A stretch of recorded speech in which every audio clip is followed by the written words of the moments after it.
জুলাই গণহত্যার দায়ে শেখ হাসিনা ও আসাদুজ্জামান খান কামালের মৃত্যুদণ্ড, সম্পদ বাজেয়াপ্তের আদেশ, সাবেক আইজিপি আব্দুল্লাহ আল মামুনের 5 বছরের কারাদণ্ড।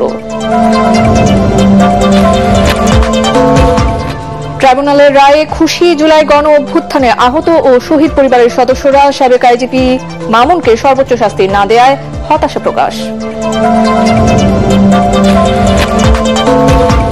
পুলিশ ব্যারিকেড ভেঙে ধানমন্ডি 32-এ ছাত্র জনতা, লাঠিচার্জ, সাউন্ড গ্রেনেড ও টিয়ারশেল ছুড়ে ছত্রভঙ্গ করল যৌথ বাহিনী।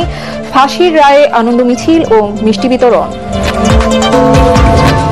ঘোষিত মৃত্যুদণ্ড ঐতিহাসিক রায়, অন্তর্বর্তী সরকারের বিবৃতি, জনগণকে শান্ত থাকার অনুরোধ, দণ্ডপ্রাপ্তদের দেশে ফেরত পাঠাতে ভারত সরকারের প্রতি আহ্বান।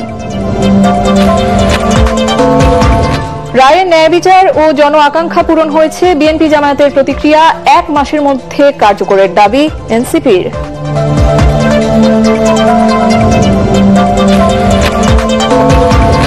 এবং শেখ হাসিনাকে ভারত ফেরত না দিলে শত্রুতা বাড়তে পারে, মন্তব্য আইন উপদেষ্টার।